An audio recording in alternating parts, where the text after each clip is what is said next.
people. Oh no, that was bad. Cut. Scene.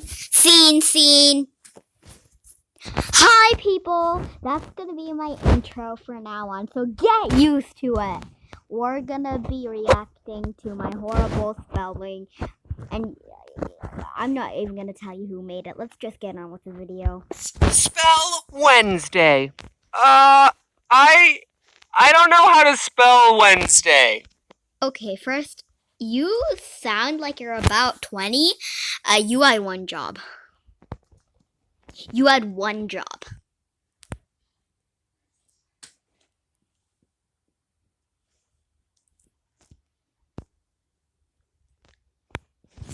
Well, James, just sound it out.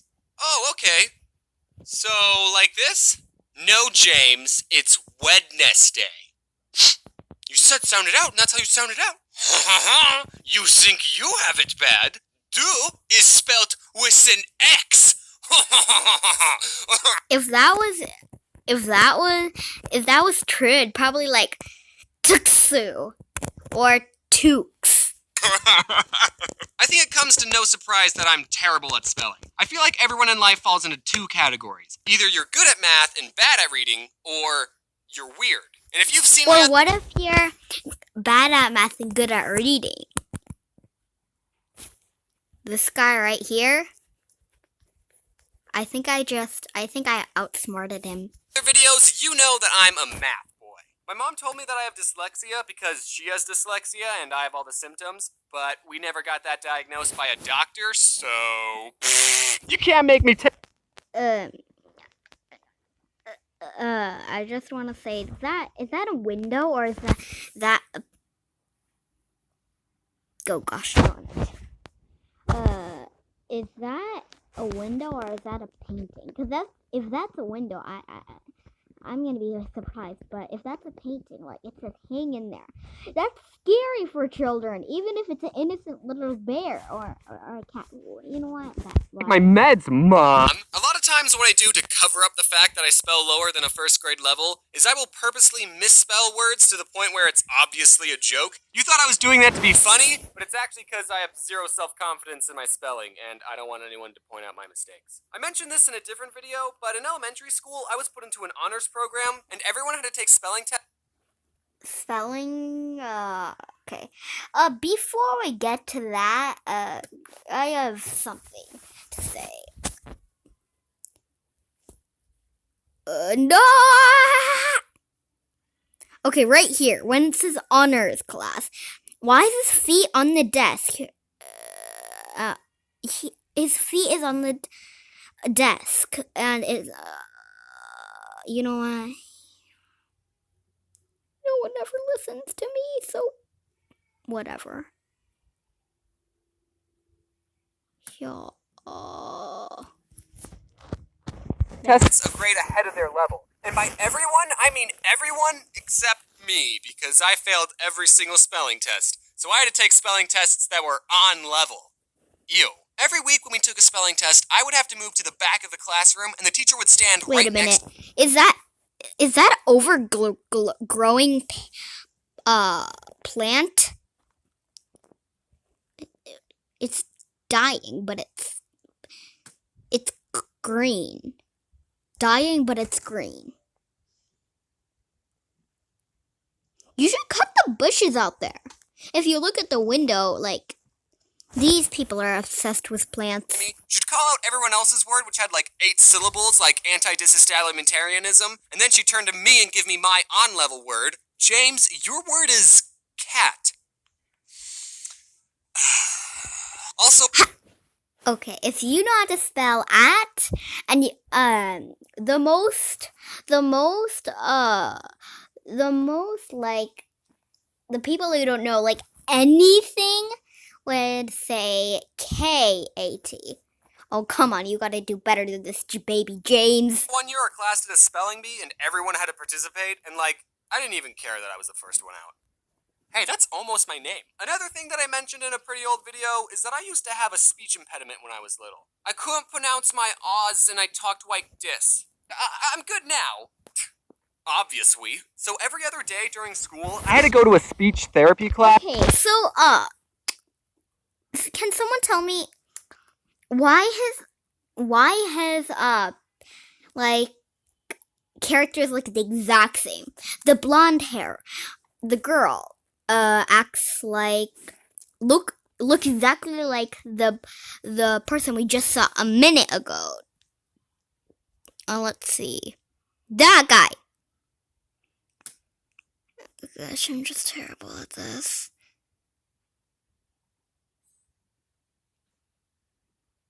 That guy. Can you explain that, baby James? No, like literally, I need help. Mrs. Kool-Aid gave me this sheet of paper with a bunch of raindrops on it, and she said, for every raindrop on this page, say the word raindrop. But then she just left the room, and I said, well, I'm not going to do this. I didn't say raindrop a single time, because, no one was even there. Beep! I think you just said raindrop again. No one would have seen me not saying raindrop. So why would I do something that I didn't want to do? But then, the funny part is, when she came back, she asked, are you finished saying your raindrops? No. Well, how many did you say? I didn't say any. You stupid child. Child abuse. Beep, beep, beep, beep. Child abuse. Abuse. I need spelling classes. Bye, people. Yeet. They're the truth for some reason. I don't know why. It was probably the easiest lie in my life to get away with, but that's why I remember this story. I'm still mad at myself for telling the truth. And I had to say raindrop a bunch of times in front of her, and she would only go to the next raindrop until I said it right. And it was terrible. It really hurt my feelings. Since I was struggling with reading and spelling, I had to get an IEP. An incredible, excellent personality, which meant I had to go to a special class for a little bit during school. And the teacher who taught this class was none other than Mrs. Kool-Aid. Oh yeah.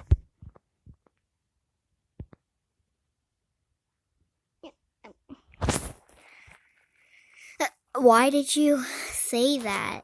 I don't know why I said it like that. I don't remember anyone ever telling me I was put into a special needs class. I just remember going into speech therapy every other day, and then those classes slowly morphed into teaching me how to read and spell. I don't know, I thought reading this book would have helped me talk better. 2 other kids were in the reading class with me, and I remember the day when reading for me just clicked. Us 3 were given a simple sentence to read. It was about bees. It was so simple. It was literally just to defend their hive from wasps. Bees don't sting the wasp. Instead, they all crowd around the wasp. What is this, a learning show? And flap their wings to raise their body temperature, heating up the wasp until it dies. And then Mrs. Kool-Aid asked us, okay, how do bees defend against wasps? And the other 2 kids said, they sting them. And I said, what? No, you morons! Didn't you read this? The words on this paper have meaning when placed in a certain order convey information. Also, I never want to get hugged by a bee. So I was in these classes all the way until the 6th grade. I was getting better at reading. It still wasn't great, but I was getting better at it. And one day, Mrs. Kool-Aid said, you know, James, you should try competing in the Battle of the Books. Battle of the Books? Battle of the Books? What, Battle of the Books? Is that where you slap each other with books until you die? Battle of the Books! Finally, reading sounds fun! At my school, Battle of the Books was this competition where students were given a list of 4 books to read within a time limit of 2 months. I don't remember how long it was. And after however many months it was, the contestants would sit in an auditorium and take turns answering questions about the books. And whoever got the most questions right would get a pizza party. And that's where the battle part comes in. We'd kill each other for pizza. And then there were 2 more rounds, each with 4 more books, so there was a total of 12 books you had to read. And we were allowed to be with a partner, so my partner was TJ. Hey, TJ, do you remember Battle of the Books? Yeah, man, it was Why do they... I don't... How...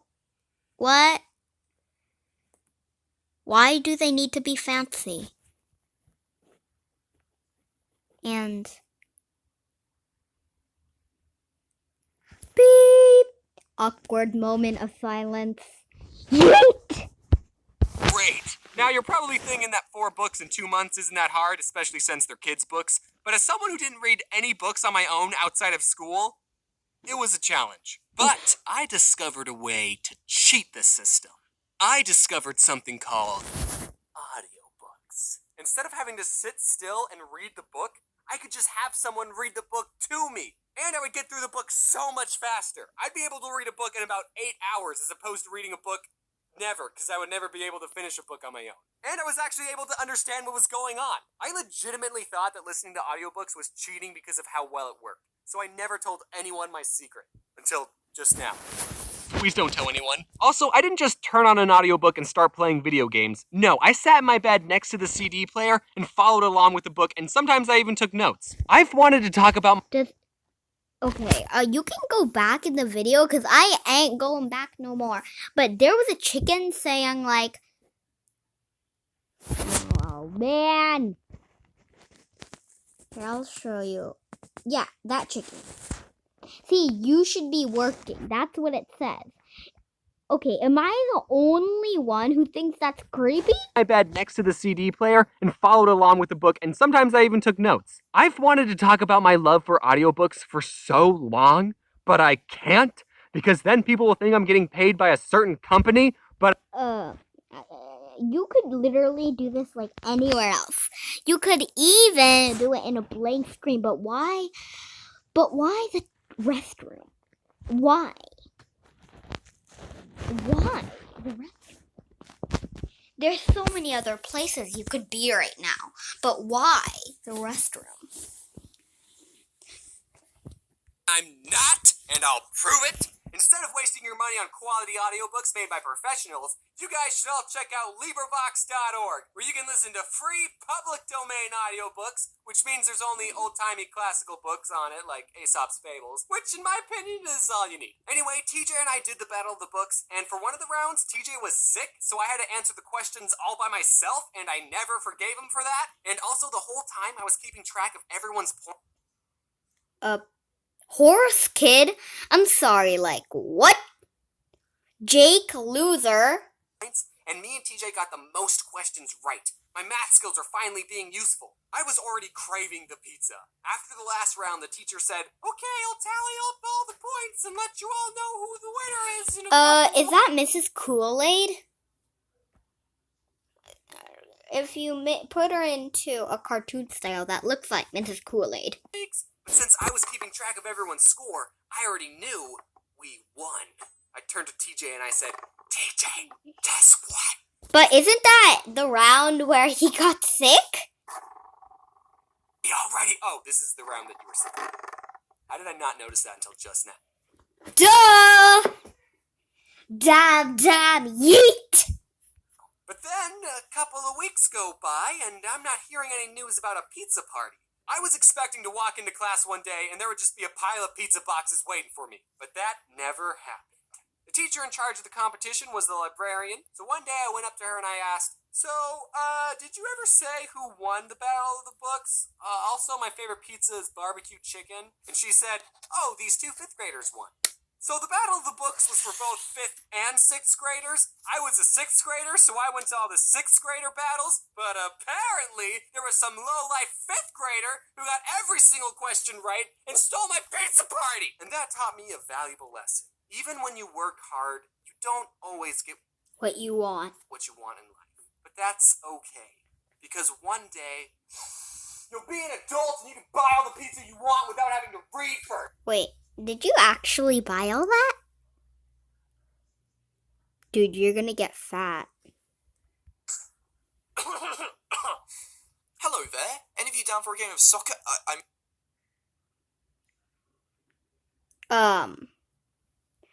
I'm sorry. I'm sorry, but what is